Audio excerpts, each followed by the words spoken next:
this is Nottingham in the 70s and 80s. And Nottingham was quite a thriving city. It was doing quite well. There were plenty of jobs. They were saying at the time you could leave one job in the morning and walk into another job in the afternoon.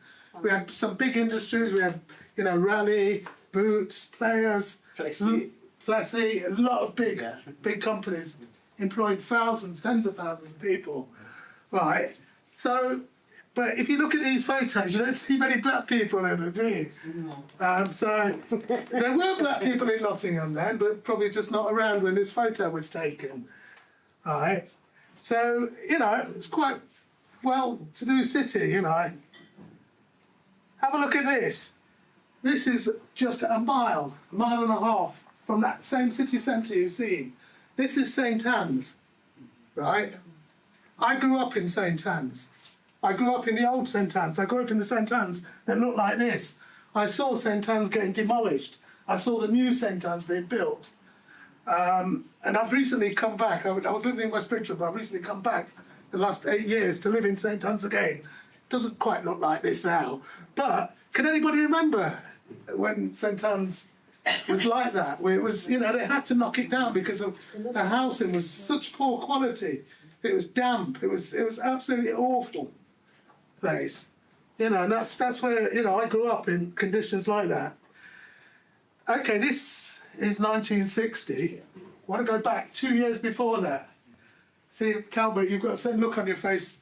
You know what happened in 1958 in St Anne's? We had the first race riots in the UK, right?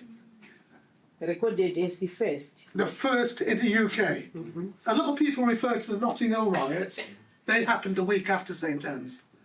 It was in St Anne's. And I've got, I remember later on, in the 70s and that, when my uncles would come around and some of my dad's friends and that, and they would talk about that time when the race riots in St Anne's. And about, you know, do you remember that time when, you know, this happened, that happened, someone got beat up, and when we cornered that white guy and this happened and that happened, because it was really, really violent.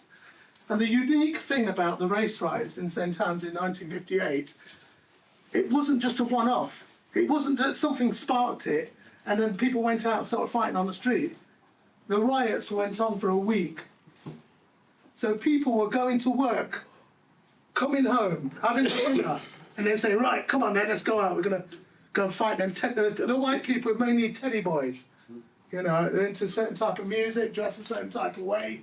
And they would go around, teddy boys would talk about packy bashing and other really insulting things. Skinheads as well, yeah. I'm going to come specifically to skinheads in a bit. Yeah. But they were nasty. They would just go like, I'm not sure, do you know, were the people who stabbed you in your neck, were they teddy boys or skinheads or?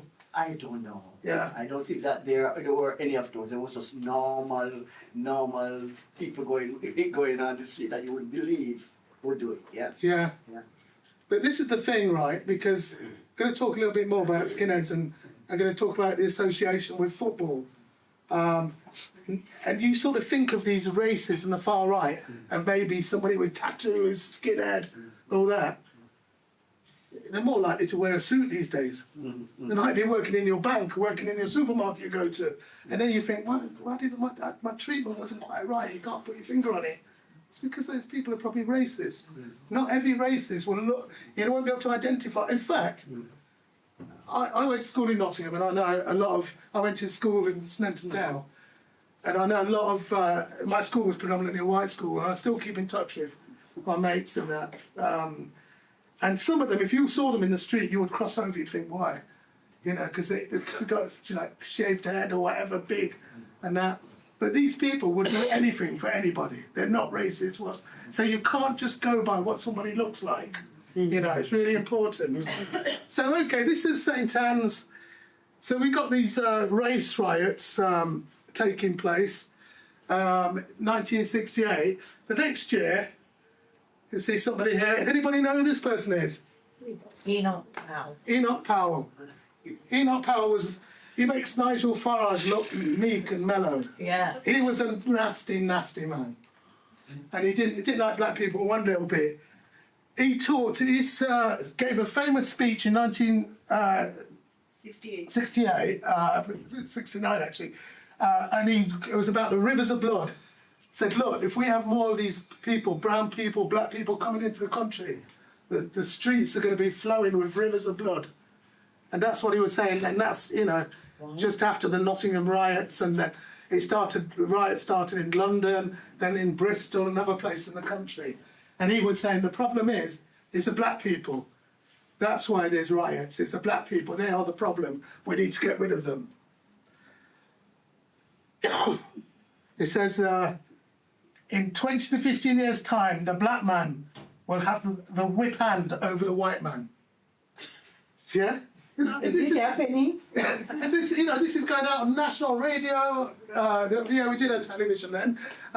You know, and so people were like really afraid of black people and think, oh my God, you know, I've heard it. They're going to take over. They're going to take over our country. You know, so like I say, Nigel Farage, it's not nothing to you. We go through this kind of rubbish for years, right?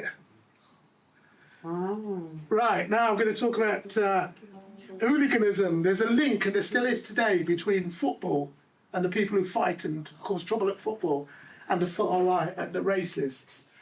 I myself, I love football, and I was visiting some cousins in London, and I got one of my older nephews to. I said, "Oh, can I go to a football match? I really want to go." And he was living in South London near Crystal Palace, and I thought, "Oh, let's go to Crystal Palace and watch that." But there was a storm. There was really heavy rain, and the game got called off. So he said, "Tell you what, let's just get on a train and to go into West End of London and go and see Chelsea." And from that day, I became a Chelsea supporter. I didn't realise at that time until I grew a bit older, when I was in my teens, at Chelsea. You know, here's me as a black man supporting Chelsea. One of the most racist football teams, not the actual team, but the supporters, were really hardcore, nasty, racist people. So I used to go down to Stamford Bridge. One part of the ground is called the Shed End. Sorry? Is that where the Chelsea smile come from? Mm-hmm. They were really horrible, violent, and you know, carried knives all the time, and they hated black people with a vengeance.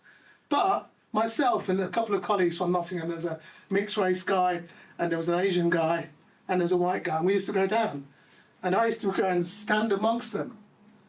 They would be like going seek high and all this lot, even throwing bananas at black players, right, on the pitch. And some big skinhead racist would stand next to me and say, "Not you, mate, you're all right." I'm thinking, "Oh, how come, you know, I'm black, you know," but he thought that, well, you support Chelsea, so you've got to be all right, you know, as a black man, or black boy.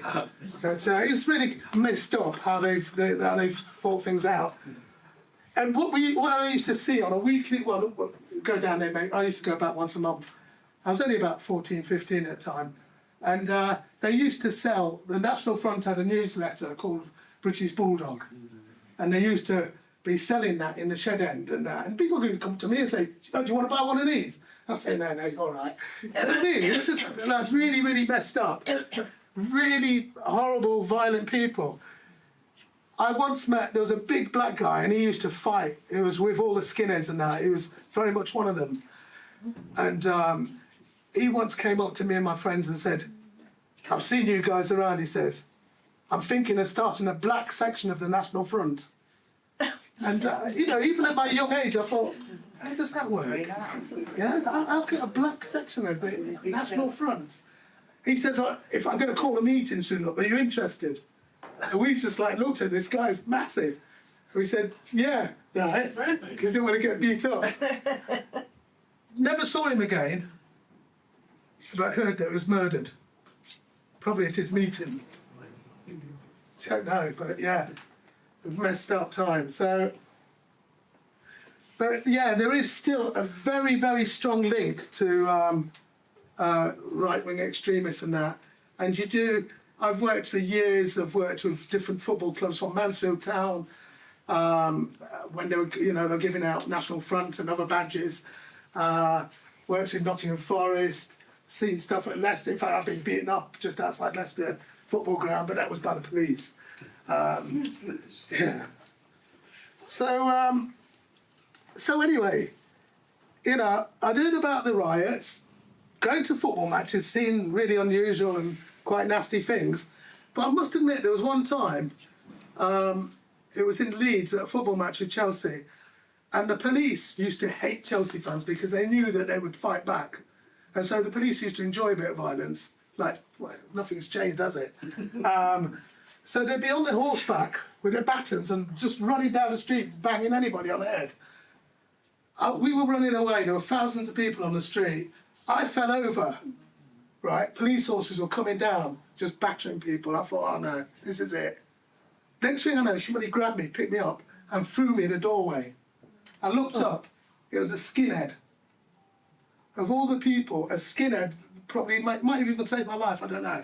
But I would have got, yeah. But he saw me there, a Chelsea fan on the floor, we'll pick him up and that. It was not your time. It was not your time to die. So, you know, but don't get me wrong, you know, I didn't consider him a friend, you know, but it just shows how messed up and complicated things are.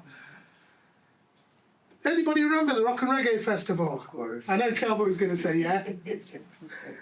The Rock and Reggae Festival came about after the riots in the 80s in Ice and Green in Nottingham. In the 80s, I became the coordinator of the festival, and I changed it completely just by bringing in money. I'm pretty good at fundraising. So I was coordinator for about 5 years, and I went there, and one of the first things I did, I remember I was driving down, they used to have a little building next to where the new art exchange is now, and it was like the Nottingham Community Arts, and it was like an old cottage. And we had a desk and a telephone line in there.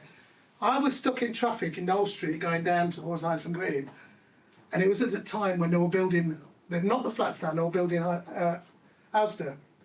And I remember looking at all the windows had these posters up, keep Asda out of Ice and Green. My background's in marketing, and I thought, ooh, I've got an idea. Asda could do with some good public relations. So when I got down to the Arts Day, I tracked down the public relations company, an advertising company that were representing Asda, and I phoned them up in Leeds. And I said, look, I'm coordinating the Rock and Reggae Festival, bringing communities together, you know, rock and reggae, black people, white people. And we'd like some money. And they said, right, how much do you want? Off the top of my head, I said, oh, about 15,000, which was a lot of money then. And before they knew it, they said, yeah, you can have it. And then they kept sending loads and loads of goods, loads of goods for us to give out to people for free, T-shirts, this and that, and everything. So the festival grew, and I was involved in it about 5 years. But having done that, next thing I know, I'm getting an award from Nottingham City Council promoting race relationships and race equality in the city. Why are you Which there, one is you on Michael? the picture? Why are you there? Yeah, That's me. That's me. That's me there. oh, I can see the smile now. Yeah, the smile, yeah. It's funny, I had to look twice at that as well. Anyway, so I was now getting involved, getting interested in equality and cohesion and tackling racism and that. I was then working for as an organisation. I was chief executive called Build Nottingham Mentor Programme, supporting young black kids getting into college, university work, whatever. I had an idea of a project called Cross-Cultural Networking, and I applied to the Home Office for some funding. And we got, what was this, probably about 1999? And we got £250,000 funding from the Home Office to run this project called Cross-Cultural Networking. It became their flagship programme. They funded 75 projects across the UK, but they really liked this project. Jack Straw, who was the Home Secretary at the time, he used to get his personal assistant to call me every couple of months for an update on how the project was going. So that's where, you know, I've gone from getting that award and going into this, and I'm starting to get into cohesion and stuff. Other stuff that around the same time, some of you might recognise Tony Graham there, who's, you know, I worked with Tony, we set up the Nottingham Black Partnership. Oh, you look good by then, Michael, yeah? I see. Oh yes, he was a very handsome. Yeah, so that was again. I was also chair of a £2.5 million fund as well, and so yeah, Nottingham Black Partnership did some good work, quite innovative work. Yeah. You know, they were quite radical. They wouldn't take any, come talk rubbish to them. They said no, and you know, Home Office that's there because through the cross-cultural networking project, because I knew the Home Secretary at the time. That I was invited to become an advisor to the Home Office, to the particular department called the Active Community Unit that looked after like the voluntary sector, non-for-profit sector, and I was the only person who was representing a black frontline organisation. It was all bigwigs and Lord this and that around the table. You know, there was a BBC governor, the Institute for Public Policy and Research. They were there and that. But they would, when they said, "Oh, well, what's happening in the communities and that," and everybody would turn and look at me, and that. It's a bit patronising, but I was with them for about 4 or 5 years, and I think David Blunkett came and got involved in that. So now turning specifically to hate crime, we'd set up Communities Inc. As we said in 2013. We got a little bit of funding from the Police and Crime Commissioner's Office. Paddy Tipping was the Police and Crime Commissioner at the time, to do a project called Hate Crime Communities in Control. And what we did was we were training up voluntary sector organisations to become third-party reporting centres. They would get a big poster like that put in their window so people knew that they could report hate crime there. We would train their workers and volunteers up. The project went really well. We had one time we had in Nottingham City and County, we had 18 third-party hate crime reporting centres set up, and it was in voluntary groups mainly. To make it easy, because something like 90% of hate crimes go unreported, right? People just don't. You know, it's like Kilbert said, he got a bottle and that, and didn't want to press charges and that. You know, it's important. We need to report hate crimes, because only when they're reported can we put pressure on the police to do something about it, you know. So that was when I started, you know, getting involved in hate crime. 2016, Brexit. That's when things really started getting bad in terms of breakdown of community cohesion in the UK. I mean, the day after Brexit, people were going around, you know, and black people being abused, people meeting in the street and saying, "Oh, you still in my country? Why don't you get out of the country?" and all this stuff. But your bloody country. Yeah. And, you know, they felt empowered to be able to say things like that. So that's when, we've never got over it. I mean, a lot of the problems we have now are to do with Brexit from 2016. We've been training these organisations, third-party reporting centres, trying to encourage people to report hate crime. We were delivering hate crime awareness training as well. But something we kept hearing back from the people who attended our training, they were saying, "Well, what if we wanted to do something, you know, your training is good, but your training is how to deal with hate crime after it's happened. What about something to try and stop hate crime?" And that's where this programme came in. Stand By Me is all about what's called bystander interventions. Because most times a hate crime takes place, there's usually witnesses. But what happens quite often is the witnesses will turn away. Not because they don't care, but they're worried about their own personal safety. They don't quite know what to do, what to say. They're worried about making the situation worse. So we, Stand By Me programme, we were training people how to act in that situation, how to indirectly or directly intervene and ensure that safety. When we were designing this programme, the head of hate crime for Notts Police said to us, "Don't waste your time. I don't think it's a good idea." I said, "What?" He said, "What will you do when one of your bystanders get bashed?" Right? And he thought bystander intervention won't stop the crime. And we stood up to him. We said, "No, we're gonna go ahead with this programme. We're gonna develop it and we're gonna implement it and roll it out." And we did that, you know. They just didn't, I don't know what they were afraid of. Lots of police, it might be, maybe they were happy with the hate crime that was happening, or I don't know. But we went ahead of the programme and it soon took off because we then attracted the attention of Google. And Google funded one of our programmes, which enabled us to then take the programme all over the country. And that Stand By Me is our most popular programme. We deliver training all over the country with that. We don't have any funding from Google now, so people will pay us to come and do it, different parts of the country. You can see, you know, we've done, as mentioned, the tram. That's when we have a close relationship with them. We trained up the training team at Nottingham City Transport, and they trained 817 staff, their bus drivers and that. So it is. So what I'm saying to you basically about that is, use your life experiences and stuff, and if you want to do something, don't be put off by authority, whether it's the city council or the police, or if they say, no, we don't need that, or whatever. If you think it's needed in your community and going to benefit your community, go ahead and do it. Wow. Yeah, that was Google head office in London, and they say soon became, you know, I've used the term flagship project. You've probably heard me use it twice already.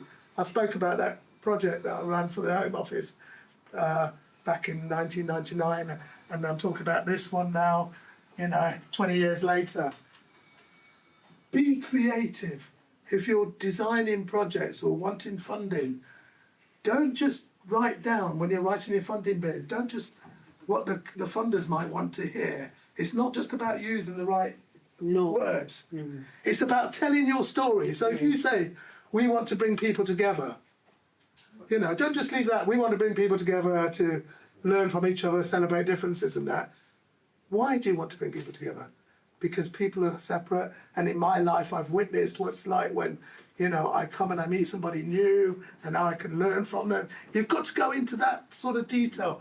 Tell the story. Don't just, you know, skim over it and it's, you know, oh, you know, with the, bring people together. Go in all the background stuff. Share your own experiences and that. That's one of the things that we do, and we're fairly successful in attracting. Stand By Me, there's just some figures, some stats. We evaluate everything that we deliver. We have external evaluators, and these are 110% increase in knowledge, 90% would recommend it to colleagues. We're not just working with voluntary groups, we're working with private companies, we're working with the NHS, we're working with police forces and other agencies across the country. You know, because I think we did some examples earlier, wasn't there, about sort of racism and stuff in the workplace. You're just as likely to experience racism in the workplace as you are out in the street. So that is important. We created something called International Bystander Awareness Day. And this is on the 13th of March each year. It's a particular date because it goes back with something that happened in New York where a woman was murdered, somebody called Kitty Genovese. And she was murdered and raped in an area that was overlooked by a lot of like apartment blocks. And they reckon 38 people heard her crying for help. She was stabbed, raped. He raped her twice, came back, after half an hour came back, and then stabbed her again and killed her.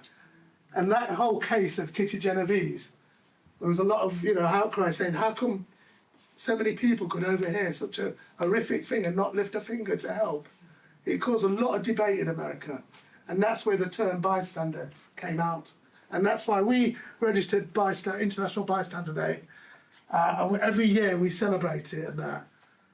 And other organisations, we've got a lot of contacts in America and that, and they celebrate it and do stuff as well.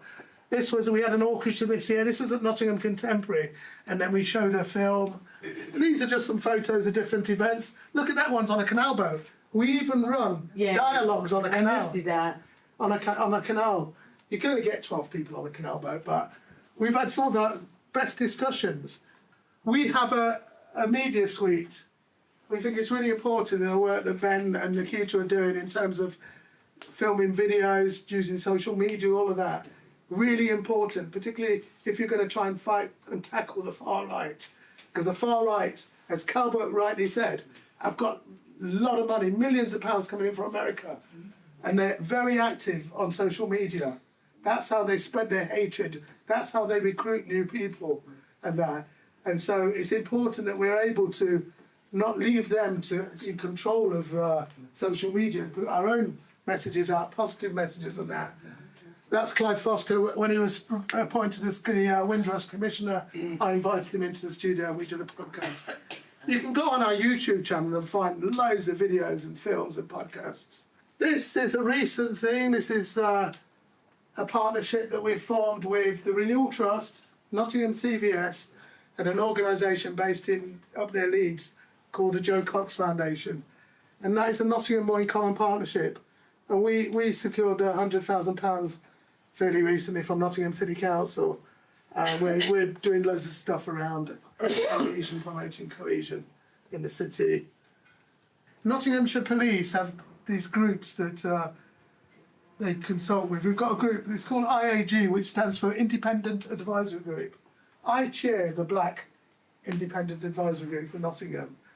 So if you ever have any problems with Notts Police and you don't think that they're doing the right thing or whatever, come and talk to me. I've got loads of colleagues, there's about 20 of us on that group, but we liaise with the police on a very senior level. We don't just go and beg them to take it on. We say, look, go and look at this, sort it out. So I chair that. And coming back to St. Anne's Day, look at that nice sunshine, blue sky, and it's looking good. It's going to look even better. I'll tell you why. St. Anne's is one of just 2 areas in Nottingham City that's been awarded £20 million. £20 million. It's going to be £2 million per year. The actual funding kicks off from next April. We've got a little bit of money in a minute just to get things going and that. But the City Council are trying to gobble up all that. We won't let them. But I am the vice chair for Pride in Place for St. Anne's. So if any of you are working in the or living in St. Anne's area and would like to get involved somehow, or benefit from the funding once that comes on, then let me know, come and talk to me. Is that government funding or? It's coming from the central government. It's MHCLG, the Ministry of Housing, Communities and Local Government. What they did was they identified areas of poverty in the country. So the City Council had no say where the money went to. The central government made a decision. We wanted to go to this area, that area, whatever. So very important, and it could make a lot of difference. You can use the money however the community. It's got to be led by the community though. So I'm just a facilitator. I can't be coming in there with my ideas. I think you should do this, do that. It's got to be. We've got to listen to people. What do they want? Do they want us to build something, maintain something, give grants out to voluntary groups? I don't know. Could be anything, but it will make a big difference to the area and to cohesion. And that's my presentation. Wow. Thank you. I will take questions.